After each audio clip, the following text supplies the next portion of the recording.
자, 두 번째 섹션으로 가겠습니다.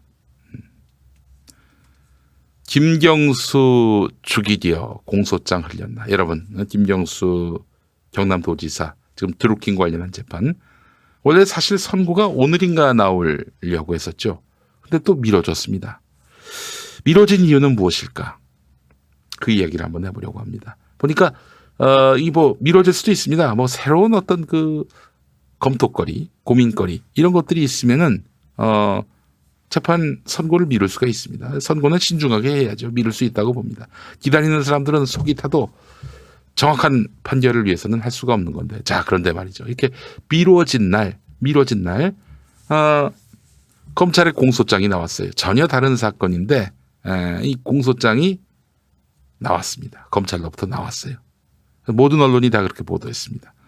한겨레 경향 정도는 검찰 공소장에 이런 내용이 나와 있다라고 사실을 보도했는데 나머지 신문들은 확인됐다, 드러났다 이러면서 이게 이제 백원우 등이 유재수를 봐주기 위해서 박형철 등에게 봐주자, 넘어가자 뭐 이렇게 압박을 했다 이 내용인 건데 한겨레 경향 빼고 나머지 신문들은 그런 사실이 드러났다, 확인됐다 이런 식으로 보도하고 있어요. 네. 그런데 이 보도가 공교롭게도 김경수 지사의 드루킹 관련한 재판을 미루는 그 시점과 맞물렸단 말이죠. 자, 그래요. 광고부터 함께 만나보고 이야기 이어가겠습니다. 자, TSO 포맨. 네, 그렇습니다. 네.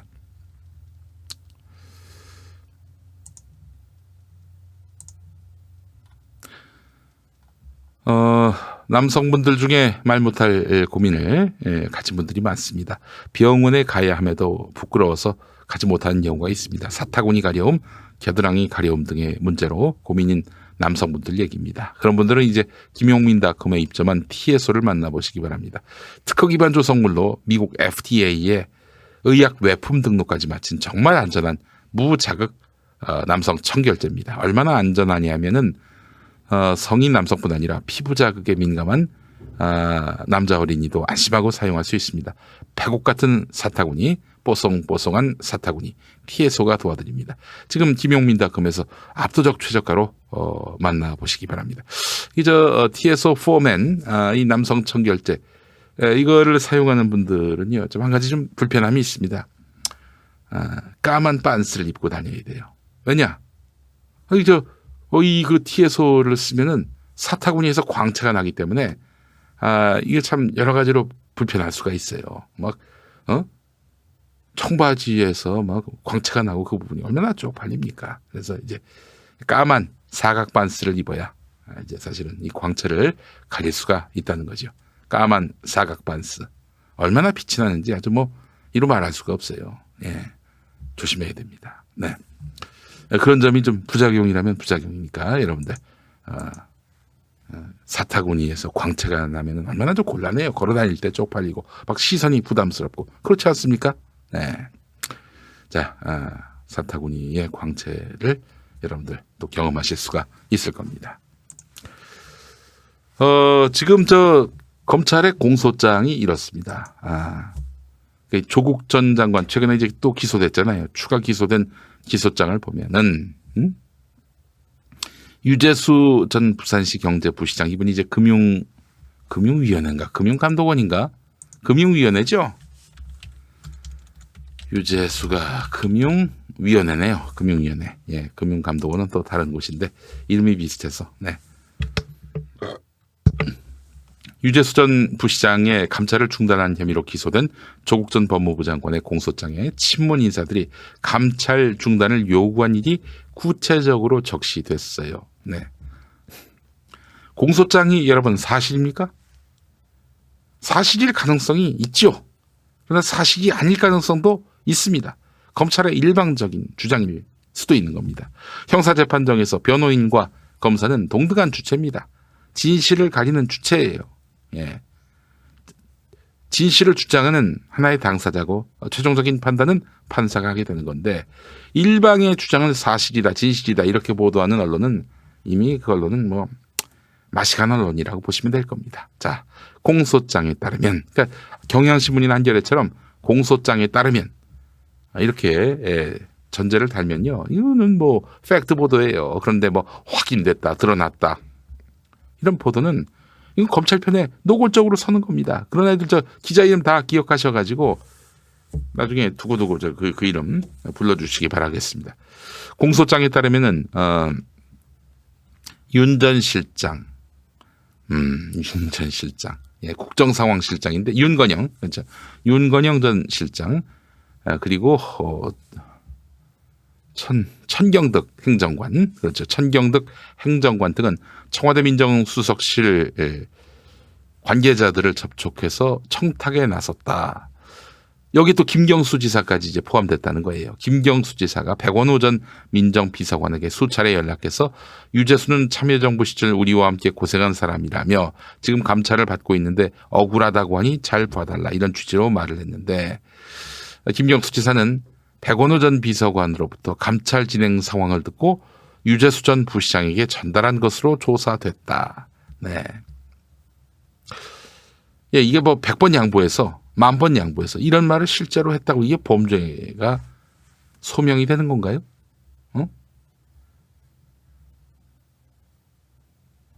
이런 얘기하면은 감옥 갑니까? 이런 얘기하면 유죄가 됩니까? 이제 아마 이런 느낌은 받겠죠. 아, 이것들이 말이야.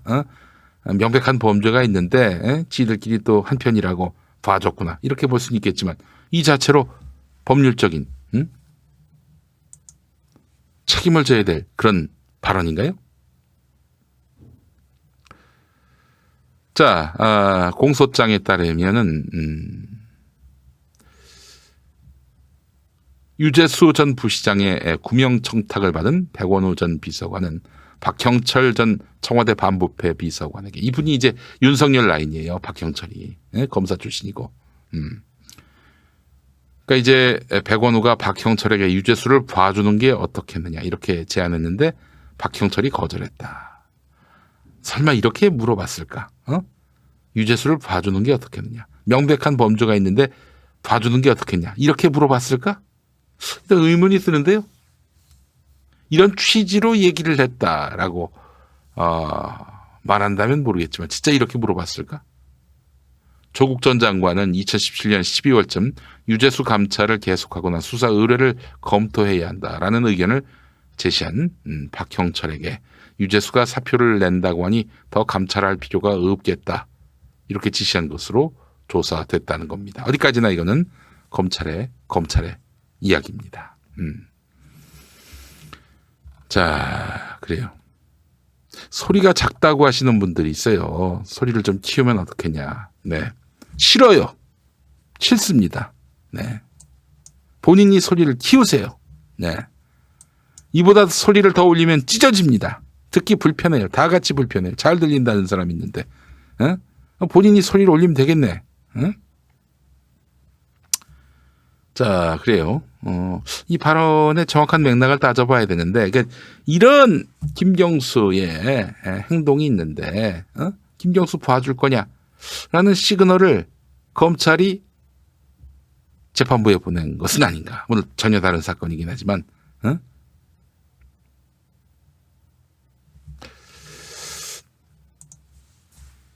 한겨레 기사 또 보겠습니다. 자, 검찰은 조국 전 장관이 2017년 민정수석실 산하 특별감찰반의 감찰로 골프채 수수, 비행기표 비용 대납 등 유재수 전 부시장의 비리 정황을 상당 부분 파악하고도 외부 부탁을 받고 감찰을 중단하고 금융위원회에서 징계 절차 없이 사표를 받도록 결정했다고 본 건데, 조국 전 장관이 감찰 중단을 지시해서 부하 직원들에게 의무 없는 일을 시킨 것이라고 본 건데, 그러니까 원래는 감찰을 하게끔 해야 하는데 감찰하지 말라라고 함으로써 이 의무 없는 일을 시킨 것이다 이렇게 보는 것이고, 조국 전 장관은 감찰 종료 후 보고를 받고 상대적으로 가벼운 조치를 결정한 것이다 라면서 직권남용 혐의를 부인하고 있고, 그러니까 감찰 중에 중단시킨 게 아니라 감찰이 종료된 뒤 보고를 받고 조치를 결정한 건데, 자, 조국 전 장관 말이라면 전혀 이게 문제가 될 게 없어요. 왜냐하면은 감찰 뒤 의사 결정을 한 것은 이거는 어디까지나 정부적 판단에 따른 재량권에 해당되는 겁니다. 예컨대 누군가의 청탁을 받고 의도적으로 감찰을 멈췄다면 그게 죄가 될 수 있는 거예요. 청탁이 과연 무엇을 말하는 것일까? 단순히 뭐 전화해서 좀 잘 봐달라. 이걸로 청탁이 형성될까요? 법률적 용어로 청탁은 뭐 청하여 부탁하다. 뭐 이런 뜻으로 요약이 되는데 이게 뭐 누군가 잘 봐달라 이 한마디 해도 이게 죄가 됩니까? 그건 아닐 텐데. 예. 대가성 없는 청탁. 이 청탁마저도 다 처벌 대상인가요? 그러니까 제가 하고자 하는 얘기는 뭐냐면 저는 유재수 씨에 대해서 이렇게 감찰을 이분이 사표냄으로써 정리를 한 점은 굉장히 문제가 있고요. 더 문제가 있는 것은 이런 사람을 국회에서 쓰고 또 부산시에서 썼다는 것 자체가 참 굉장히 좀 해서는 안 될 일이 아니었나 하는 생각이 듭니다. 여기에 무슨 범죄적인 어떤 의도가 개입되어 있는지는 전혀 알 수 없죠.